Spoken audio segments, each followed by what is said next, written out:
ಮುಖ್ಯಮಂತ್ರಿ ರಾಜೀನಾಮೆ ಕೊಡ್ತಾರಾ? ಈ ಕ್ಷಣದ ಅತಿ ದೊಡ್ಡ ಪ್ರಶ್ನೆ ಇದು. ಆದರೆ ಈ ಹಂತಕ್ಕೆ ಈ ಪ್ರಕರಣ ಹೋಗೋ ಸಂದರ್ಭದಲ್ಲಿ ಆದ ಬೆಳವಣಿಗೆಗಳು, ಮೂಡಾ ವಿಚಾರಕ್ಕೆ ಸಂಬಂಧಪಟ್ಟಂತೆ ಆರೋಪ ಕೇಳಿ ಬಂದ ಮೊದಲ ದಿನದಿಂದಲೂ ಕೂಡ ರಿಪಬ್ಲಿಕ್ ಕನ್ನಡ ಅನೇಕ ಎಕ್ಸ್ಕ್ಲೂಸಿವ್ಗಳ ಮೂಲಕ ಎಲ್ಲೆಲ್ಲಿ ಯಾವ್ಯಾವ ರೀತಿಯಲ್ಲಿ ಲೋಪದೋಷ ಆಗಿದೆ, ಮುಖ್ಯಮಂತ್ರಿ ಪತ್ನಿ ಪಾರ್ವತಿಯವರಿಗೆ ಸೈಟು ಹಂಚಿಕೆ ಆಗೋ ವಿಚಾರದಲ್ಲಿ ಅನ್ನೋದನ್ನ ಎಕ್ಸ್ಕ್ಲೂಸಿವ್ ಡೀಟೇಲ್ಸ್ಗಳನ್ನ ನಿಮ್ಮ ಮುಂದೆ ಇಟ್ಟಿದೆ.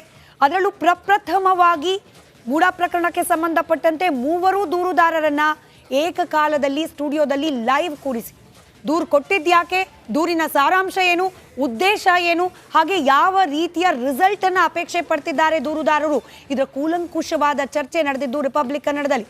ಇನ್ಫ್ಯಾಕ್ಟ್ ಈ ಮೂಡಾ ವಿಚಾರದಲ್ಲಿ ವೈಟ್ನರ್ ಹಾಕಿದ ದಾಖಲೆ ಸಮೇತ 1,000 ಪುಟಗಳ ವೈಟ್ನರ್ ಡಾಕ್ಯುಮೆಂಟ್ ಅನ್ನ ಸೇರಿಸಿದಂತೆ 1,000 ಪುಟಗಳ ದಾಖಲೆಗಳ ಡೀಟೇಲ್ಸ್ ಅನ್ನ ಮೂಡಾ ಪ್ರಕರಣಕ್ಕೆ ಸಂಬಂಧಪಟ್ಟಂತೆಯೇ ರಿಪಬ್ಲಿಕ್ ಕನ್ನಡ ನಿಮ್ಮ ಮುಂದೆ ಇಟ್ಟಿದೆ. ಎಲ್ಲ ವಾದ ಪ್ರತಿವಾದಗಳು ಅಂದ್ರೆ ರಿಪಬ್ಲಿಕ್ ಕನ್ನಡದಲ್ಲಿ ಯಾವೆಲ್ಲ ಚರ್ಚೆ ಆಯಿತು, ಬಹುತೇಕ ಅದೇ ಸ್ವರೂಪದ ವಾದ ಪ್ರತಿವಾದಗಳು ಕೋರ್ಟ್ನಲ್ಲೂ ಕೂಡ ಆಯಿತು. ಸುದೀರ್ಘವಾದ ವಾದ ಪ್ರತಿವಾದವನ್ನು ಆಲಿಸಿರುವ ಹೈಕೋರ್ಟ್ ಇವತ್ತು ಸಿದ್ದರಾಮಯ್ಯನವರು ಸಲ್ಲಿಸಿದ್ದ ಅರ್ಜಿಯನ್ನ ವಜಾಗೊಳಿಸಿದೆ. ರಾಜ್ಯಪಾಲರ ಕ್ರಮವನ್ನ ಎತ್ತಿ ಹಿಡಿದಿದೆ. ಆ ಮೂಲಕ ಪ್ರಾಸಿಕ್ಯೂಷನ್ ಫೈಟ್ನಲ್ಲಿ ಸಿದ್ದರಾಮಯ್ಯನವರಿಗೆ ದೊಡ್ಡ ಹಿನ್ನಡೆ. ಹೈಕೋರ್ಟ್ನಲ್ಲಿ ಮುಖ್ಯಮಂತ್ರಿಗಳಿಗೆ ಶಾಕ್. ಇನ್ಫ್ಯಾಕ್ಟ್ ರಾಜ್ಯಪಾಲರು ಅನುಮತಿ ಕೊಟ್ಟ ಕ್ಷಣದಿಂದಲೂ ಕೂಡ ರಾಜ್ಯಪಾಲರ ನಡೆಯ ವಿರುದ್ಧ ಟೀಕೆಗಳು ವ್ಯಕ್ತವಾಗ್ತಾ ಇತ್ತು, ಪ್ರತಿಭಟನೆಗಳು ನಡೆದು ಹೋಯ್ತು. ರಾಜಭವನ ಬಿಜೆಪಿ ಕಚೇರಿ ಆಗಿದೆ ಅನ್ನೋ ಆರೋಪ. ಆದರೆ ಈ ಕಾನೂನಾತ್ಮಕ ಹೋರಾಟದಲ್ಲಿ ರಾಜ್ಯಪಾಲರ ನಿರ್ಧಾರ ಸರಿಯಾದದ್ದು ಅನ್ನೋ ಆದೇಶ ಹೊರಬಿದ್ದಿದೆ. ಅಲ್ಲಿಗೆ ಸಿಎಂ ಶಾಕ್, ರಾಜ್ಯಪಾಲರು ರಾಕ್ಸ್ ಅನ್ನೋ ರೀತಿಯಲ್ಲಾಗಿದೆ. ರಾಜ್ಯಪಾಲರ ಆದೇಶವನ್ನ ಎತ್ತಿ ಹಿಡಿದಿದೆ ಹೈಕೋರ್ಟ್. ಮೂಡಾ ಕ್ರಮದಲ್ಲಿ ಸಿಎಂ ಕುಟುಂಬ ಪಾಲುದಾರರು, ಹೀಗಾಗಿ ತನಿಖೆ ಅವಶ್ಯಕತೆ ಇದೆ ಅಂತ ಹೇಳಿ ತೀರ್ಪನ್ನ ಬರೆದಿದ್ದಾರೆ ನ್ಯಾಯಮೂರ್ತಿಗಳಾದ ನಾಗಪ್ರಸನ್ನ ಅವರನ್ನ ಒಳಗೊಂಡ ಏಕಸದಸ್ಯ ಪೀಠ.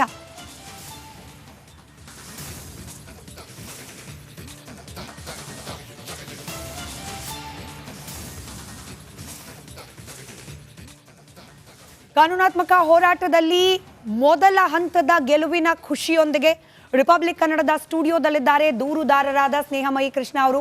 ಇನ್ಫ್ಯಾಕ್ಟ್ ಈ ತೀರ್ಪು ಪ್ರಕಟವಾದ ನಂತರದಲ್ಲಿ ದೂರುದಾರರನ್ನ ಸ್ಟುಡಿಯೋಗೆ ಕರೆಸಿರುವ ಮೊದಲ ಚಾನೆಲ್ ರಿಪಬ್ಲಿಕ್ ಕನ್ನಡ. ಸ್ನೇಹಮಯಿ ಕೃಷ್ಣ ಅವರು ನಮ್ಮ ಜೊತೆಯಲ್ಲಿದ್ದಾರೆ ಸ್ಟುಡಿಯೋದಲ್ಲಿ. ನಮಸ್ಕಾರ ಸರ್, ಕಂಗ್ರ್ಯಾಚುಲೇಷನ್ ಹೇಳಬಹುದಾ? ಖಂಡಿತವಾಗ್ಲೂ ಮೇಡಮ್. ಎಲ್ಲದಕ್ಕಿಂತ ಮುಖ್ಯವಾಗಿ ನಾನು ನಿಮ್ಮ ವಾಹಿನಿಗೆ ಧನ್ಯವಾದ ತಿಳಿಸ್ತೀನಿ. ಯಾಕೆ ಅಂತ ಹೇಳಿದ್ರೆ ದಾಖಲಾತಿಗಳ ಸಮೇತ ನಾವೇನು ಆರೋಪ ಮಾಡಿ CM ಸಿದ್ದರಾಮಯ್ಯ ವಿರುದ್ಧ ಆ ದಾಖಲಾತಿಗಳ ಸಮೇತ ರಾಜ್ಯ ಜನಕ್ಕೆ ತಲುಪಿಸುವಲ್ಲಿ ನಿಮ್ಮ ವಾಹಿನಿ ನಮಗೆ ಭಾಳ ಸಹಕಾರ ಕೊಟ್ಟಿದೆ. ಯಾಕೆಂದರೆ ನಿಮ್ಮ ವಾಹಿನಿ ಮುಖಾಂತರ ನಾನು ಎಲ್ಲ ದಾಖಲಾತಿಗಳನ್ನು ಬಿಡುಗಡೆ ಮಾಡಿ ರಾಜ್ಯದ ಜನತೆಗೆ ದಾಖಲಾತಿಗಳ ಸಮೇತ ಸಿದ್ದರಾಮಯ್ಯವರು ಆರೋಪ ಮಾಡೋದನ್ನ ಸಾಬೀತುಪಡಿಸೋಕ್ಕೆ ಸಾಧ್ಯ ಆಯಿತು. ಹೀಗಾಗಿ ನಾನು ನಮ್ಮ ಹೋರಾಟಕ್ಕೆ ನಿಮ್ಮ ಒಂದು ಪರೋಕ್ಷ ಬೆಂಬಲ ಇರೋದ್ರಿಂದ ನಿಮ್ಮ ವಾಹಿನಿಯ ಎಲ್ಲ ಪದಾಧಿಕಾರಿಗಳಿಗೆ, ತಂತ್ರಜ್ಞರಿಗೆ, ಎಲ್ಲ ಒಂದು ಸಿಬ್ಬಂದಿ ವರ್ಗದವರೆಗೂ ಕೂಡ ನಾನು ಧನ್ಯವಾದ ತಿಳಿಸ್ತೀನಿ. ಈ ಡೀಟೇಲ್ಸ್ನ ಅಂದರೆ ಕೋರ್ಟ್ನ ತೀರ್ಪಿನ ಡೀಟೇಲ್ಸ್ಗೆ ಹೋಗೋಕೆ ಮುಂಚೆ ರಾಜೀನಾಮೆ ಕೊಡಬೇಕಾ ಬೇಡವಾ ಸಿದ್ದರಾಮಯ್ಯನವರು ಅನ್ನೋದ್ರ ಬಗ್ಗೆ ಈಗ ಆಲ್ರೆಡಿ ರಾಜಕೀಯ ವಲಯದಲ್ಲಿ ಚರ್ಚೆ ಆಗಿದೆ. ನೀವು ಅವತ್ತು ಹೇಳಿದ್ರಿ ನಮಗೆ ಅವ್ರ ವಿರುದ್ಧವಾಗಿ ವೈಯಕ್ತಿಕವಾಗಿ ಏನಿಲ್ಲ, ಆಗಿರುವ ಅಕ್ರಮಕ್ಕೆ ಸರಿಯಾಗಿ ನ್ಯಾಯ ಆಗಬೇಕು ಅನ್ನೋದಷ್ಟೇ ಉದ್ದೇಶ ಅಂತ. ಸ್ನೇಹಮಯಿ ಕೃಷ್ಣ ಅವರೇ, ದೂರುದಾರರಾಗಿ ನಿಮ್ಮ ಅಭಿಪ್ರಾಯ ಬದಲಾಗಿದೆಯಾ? ನೀವೇನು ಹೇಳ್ತೀರಿ? ಸಿದ್ದರಾಮಯ್ಯನವರು ಮುಖ್ಯಮಂತ್ರಿಯಾಗಿ ಮುಂದುವರಿಬೇಕಾ, ವರಿಬಾರ್ದು? ಮೇಡಮ್, ಅವತ್ತು ಏನು ಹೇಳಿದೆ ಇವತ್ತು ಕೂಡ ನಾನು ಅದೇನು ಹೇಳ್ತೀನಿ. ಅವ್ರ ರಾಜೀನಾಮೆ ಬಗ್ಗೆ ನಾನು ಯಾವತ್ತೂ ಕೂಡ ಒತ್ತಾಯ ಮಾಡಲ್ಲ. ಅದ್ರ ಬಗ್ಗೆ ನನ್ನ ಉದ್ದೇಶನೂ ಅಲ್ಲ. ಅದು ಅವರ ಒಂದು ನೈತಿಕ ಹೊಣೆಗಾರಿಕೆ ಮೇಲೆ ಅದು ನಿಂತಿದೆ. ನನ್ನ ಉದ್ದೇಶ ಇಷ್ಟೇ. ಏನು ನಗರಾಭಿವೃದ್ಧಿ ಪ್ರಾಧಿಕಾರದಲ್ಲಿ ಅಕ್ರಮಗಳು ನಡೆದಿದೆ ಅದು ಬಯಲಿಗೆ ಬರಬೇಕು. ಏನು ಈ ಥರ ರಾಜಕಾರಣಿಗಳು, ಸಿದ್ದರಾಮಯ್ಯನಂಥ ರಾಜಕಾರಣಿಗಳು, ಪ್ರಭಾವಿ ವ್ಯಕ್ತಿಗಳು ಅಕ್ರಮವಾಗಿ ನಿವೇಶನ ಪಡೆದಿದ್ದಾರೆ, ಆ ನಿವೇಶನಗಳು ನಗರಾಭಿವೃದ್ಧಿ ಪ್ರಾಧಿಕಾರಗಳಿಗೆ ಹೋಗಬೇಕು. ಅರ್ಹ ಫಲಾನುಭವಿಗಳಿಗೆ ಆ ನಿವೇಶನ ದೊರಕಬೇಕು ಅನ್ನೋದು ನನ್ನ ಮೂಲ ಉದ್ದೇಶ. ಈಗ ಮುಖ್ಯಮಂತ್ರಿಗಳ ವಿರುದ್ಧವಾಗಿ ತನಿಖೆ ಅಂತೂ ಪ್ರಾರಂಭ ಆಗಲಿಕ್ಕೆ ಗ್ರೀನ್ ಸಿಗ್ನಲ್ ಕೊಟ್ಟಿದೆ ಕೋರ್ಟ್. ತನಿಖೆ ಪ್ರಾರಂಭ ಆಗುತ್ತೆ. ನೀವು ಕೂಡ ಜನಪ್ರತಿನಿಧಿಗಳ ನ್ಯಾಯಾಲಯದಲ್ಲಿ ಅರ್ಜಿ ಸಲ್ಲಿಕೆ ಮಾಡಿದ್ದೀರಿ. ಈಗ FIR ಅಂತ ದಾಖಲಾದರೆ, ತನಿಖೆ ಪ್ರಾರಂಭ ಆದರೆ, ಮುಖ್ಯಮಂತ್ರಿಯಾಗಿ ಮುಂದುವರೆದ್ರೆ ತನಿಖೆ ಪಾರದರ್ಶಕವಾಗುತ್ತಾ? ಲೋಕಾಯುಕ್ತದಲ್ಲೂ ಕಂಪ್ಲೇಂಟ್ ಇದೆ. ಲೋಕಾಯುಕ್ತ ಎಟ್ಟಗೇನ್ ರಾಜ್ಯ ಸರ್ಕಾರದ ಅಡಿಯಲ್ಲಿ ಈಗ ಆಲ್ರೆಡಿ ಕಾರ್ಯನಿರ್ವಹಿಸ್ತಾ ಇದೆ. ಹೀಗಿರೋ ಸಂದರ್ಭದಲ್ಲಿ ಮುಖ್ಯಮಂತ್ರಿ ಪದವಿಯಲ್ಲೇ ಇದ್ರೆ ಸಿದ್ದರಾಮಯ್ಯನವರು ತನಿಖೆಗೆ ನೀವು ಇಷ್ಟೆಲ್ಲ ಪ್ರಯತ್ನ ಪಟ್ಟು ತನಿಖೆ ಪ್ರಾರಂಭ ಆದ್ಮೇಲೂ ಕೂಡ ಪಾರದರ್ಶಕವಾಗಿ ಆಗೋ ಸಾಧ್ಯತೆ ಇದೆಯಾ? ಮುಖ್ಯಮಂತ್ರಿ ರಾಜೀನಾಮೆ ಕೊಡ್ತಾರಾ? ಈ ಕ್ಷಣದ ಅತಿ ದೊಡ್ಡ ಪ್ರಶ್ನೆ ಇದು. ಆದರೆ ಈ ಹಂತಕ್ಕೆ ಈ ಪ್ರಕರಣ ಹೋಗೋ ಸಂದರ್ಭದಲ್ಲಿ ಆದ ಬೆಳವಣಿಗೆಗಳು, ಮೂಡಾ ವಿಚಾರಕ್ಕೆ ಸಂಬಂಧಪಟ್ಟಂತೆ ಆರೋಪ ಕೇಳಿ ಬಂದ ಮೊದಲ ದಿನದಿಂದಲೂ ಕೂಡ ರಿಪಬ್ಲಿಕ್ ಕನ್ನಡ ಅನೇಕ ಎಕ್ಸ್ಕ್ಲೂಸಿವ್ಗಳ ಮೂಲಕ ಎಲ್ಲೆಲ್ಲಿ ಯಾವ್ಯಾವ ರೀತಿಯಲ್ಲಿ ಲೋಪದೋಷ ಆಗಿದೆ, ಮುಖ್ಯಮಂತ್ರಿ ಪತ್ನಿ ಪಾರ್ವತಿ ಅವರಿಗೆ ಸೈಟು ಹಂಚಿಕೆ ಆಗೋ ವಿಚಾರದಲ್ಲಿ ಅನ್ನೋದನ್ನ ಎಕ್ಸ್ಕ್ಲೂಸಿವ್ ಡೀಟೇಲ್ಸ್ಗಳನ್ನ ನಿಮ್ಮ ಮುಂದೆ ಇಟ್ಟಿದೆ.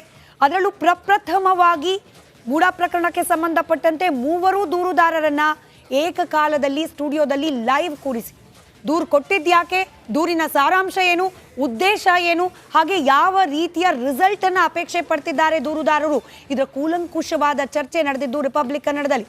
ಇನ್ಫ್ಯಾಕ್ಟ್ ಈ ಮೂಡಾ ವಿಚಾರದಲ್ಲಿ ವೈಟ್ನರ್ ಹಾಕಿದ ದಾಖಲೆ ಸಮೇತ 1,000 ಪುಟಗಳ ವೈಟ್ನರ್ ಡಾಕ್ಯುಮೆಂಟ್ ಅನ್ನ ಸೇರಿಸಿದಂತೆ 1,000 ಪುಟಗಳ ದಾಖಲೆಗಳ ಡೀಟೇಲ್ಸ್ ಅನ್ನ ಮೂಡಾ ಪ್ರಕರಣಕ್ಕೆ ಸಂಬಂಧಪಟ್ಟಂತೆಯೇ ರಿಪಬ್ಲಿಕ್ ಕನ್ನಡ ನಿಮ್ಮ ಮುಂದೆ ಇಟ್ಟಿದೆ.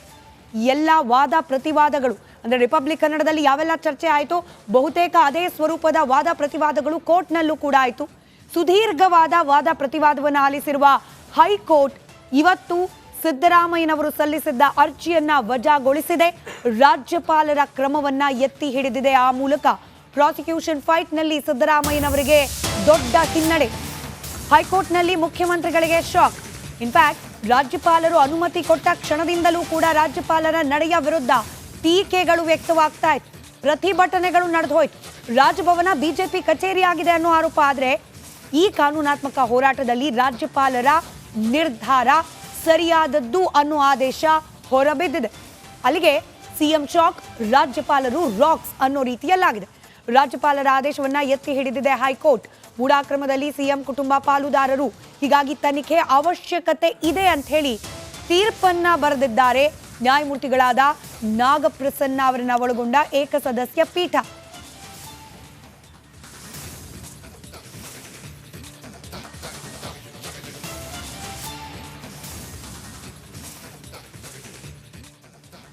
ಕಾನೂನಾತ್ಮಕ ಹೋರಾಟದಲ್ಲಿ ಮೊದಲ ಹಂತದ ಗೆಲುವಿನ ಖುಷಿಯೊಂದಿಗೆ ರಿಪಬ್ಲಿಕ್ ಕನ್ನಡದ ಸ್ಟುಡಿಯೋದಲ್ಲಿದ್ದಾರೆ ದೂರುದಾರರಾದ ಸ್ನೇಹಮಯಿ ಕೃಷ್ಣ ಅವರು. ಇನ್ಫ್ಯಾಕ್ಟ್ ಈ ತೀರ್ಪು ಪ್ರಕಟವಾದ ನಂತರದಲ್ಲಿ ದೂರುದಾರರನ್ನ ಸ್ಟುಡಿಯೋಗೆ ಕರೆಸಿರುವ ಮೊದಲ ಚಾನೆಲ್ ರಿಪಬ್ಲಿಕ್ ಕನ್ನಡ.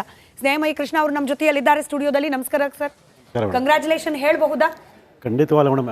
ಎಲ್ಲದಕ್ಕಿಂತ ಮುಖ್ಯವಾಗಿ ನಾನು ನಿಮ್ಮ ವಾಹಿನಿಗೆ ಧನ್ಯವಾದ ತಿಳಿಸ್ತೀನಿ. ಯಾಕೆ ಅಂತ ಹೇಳಿದ್ರೆ ದಾಖಲಾತಿಗಳ ಸಮೇತ ನಾವೇನು ಆರೋಪ ಮಾಡಿ CM ಸಿದ್ದರಾಮಯ್ಯ ವಿರುದ್ಧ ಆ ದಾಖಲಾತಿಗಳ ಸಮೇತ ರಾಜ್ಯ ಜನಕ್ಕೆ ತಲುಪಿಸುವಲ್ಲಿ ನಿಮ್ಮ ವಾಹಿನಿ ನಮಗೆ ಭಾಳ ಸಹಕಾರ ಕೊಟ್ಟಿದೆ. ಯಾಕೆಂದರೆ ನಿಮ್ಮ ವಾಹಿನಿ ಮುಖಾಂತರ ನಾನು ಎಲ್ಲ ದಾಖಲಾತಿಗಳು ಬಿಡುಗಡೆ ಮಾಡಿ ರಾಜ್ಯದ ಜನತೆಗೆ ದಾಖಲಾತಿಗಳ ಸಮೇತ ಸಿದ್ದರಾಮಯ್ಯವರು ಆರೋಪ ಮಾಡೋದನ್ನ ಸಾಬೀತುಪಡಿಸೋಕ್ಕೆ ಸಾಧ್ಯ ಆಯಿತು. ಹೀಗಾಗಿ ನಾನು ನಮ್ಮ ಹೋರಾಟಕ್ಕೆ ನಿಮ್ಮ ಒಂದು ಪರೋಕ್ಷ ಬೆಂಬಲ ಇರೋದ್ರಿಂದ ನಿಮ್ಮ ವಾಹಿನಿಯ ಎಲ್ಲ ಪದಾಧಿಕಾರಿಗಳಿಗೆ, ತಂತ್ರಜ್ಞರಿಗೆ, ಎಲ್ಲ ಒಂದು ಸಿಬ್ಬಂದಿ ವರ್ಗದವರೆಗೂ ಕೂಡ ನಾನು ಧನ್ಯವಾದ ತಿಳಿಸ್ತೀನಿ. ಈ ಡೀಟೇಲ್ಸ್ನ ಅಂದರೆ ಕೋರ್ಟ್ನ ತೀರ್ಪಿನ ಡೀಟೇಲ್ಸ್ಗೆ ಹೋಗೋಕೆ ಮುಂಚೆ ರಾಜೀನಾಮೆ ಕೊಡಬೇಕಾ ಬೇಡವಾ ಸಿದ್ದರಾಮಯ್ಯನವರು ಅನ್ನೋದ್ರ ಬಗ್ಗೆ ಈಗ ಆಲ್ರೆಡಿ ರಾಜಕೀಯ ವಲಯದಲ್ಲಿ ಚರ್ಚೆ ಆಗಿದೆ. ನೀವು ಅವತ್ತು ಹೇಳಿದ್ರಿ ನಮಗೆ ಅವ್ರ ವಿರುದ್ಧವಾಗಿ ವೈಯಕ್ತಿಕವಾಗಿ ಏನಿಲ್ಲ, ಆಗಿರುವ ಅಕ್ರಮಕ್ಕೆ ಸರಿಯಾಗಿ ನ್ಯಾಯ ಆಗಬೇಕು ಅನ್ನೋದಷ್ಟೇ ಉದ್ದೇಶ ಅಂತ.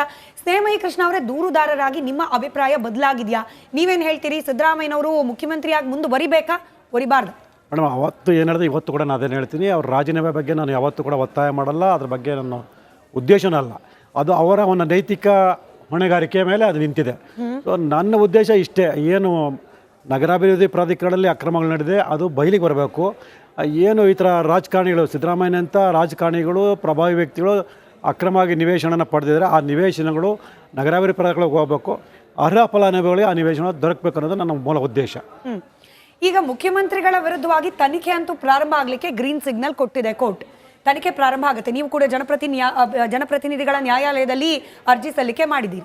ಈಗ FIR ಅಂತ ದಾಖಲಾದರೆ, ತನಿಖೆ ಪ್ರಾರಂಭ ಆದರೆ, ಮುಖ್ಯಮಂತ್ರಿಯಾಗಿ ಮುಂದುವರೆದ್ರೆ ತನಿಖೆ ಪಾರದರ್ಶಕವಾಗುತ್ತಾ? ಲೋಕಾಯುಕ್ತದಲ್ಲೂ ಕಂಪ್ಲೇಂಟ್ ಇದೆ. ಲೋಕಾಯುಕ್ತ ಎಟ್ಟಗೇನ್ ರಾಜ್ಯ ಸರ್ಕಾರದ ಅಡಿಯಲ್ಲಿ ಈಗ ಆಲ್ರೆಡಿ ಕಾರ್ಯನಿರ್ವಹಿಸ್ತಾ ಇದೆ. ಹೀಗಿರೋ ಸಂದರ್ಭದಲ್ಲಿ ಮುಖ್ಯಮಂತ್ರಿ ಪದವಿಯಲ್ಲೇ ಇದ್ರೆ ಸಿದ್ದರಾಮಯ್ಯನವರು ತನಿಖೆಗೆ ನೀವು ಇಷ್ಟೆಲ್ಲ ಪ್ರಯತ್ನ ಪಟ್ಟು ತನಿಖೆ ಪ್ರಾರಂಭ ಆದ್ಮೇಲೂ ಕೂಡ ಪಾರದರ್ಶಕವಾಗಿ ಆಗೋ ಸಾಧ್ಯತೆ ಇದೆಯಾ?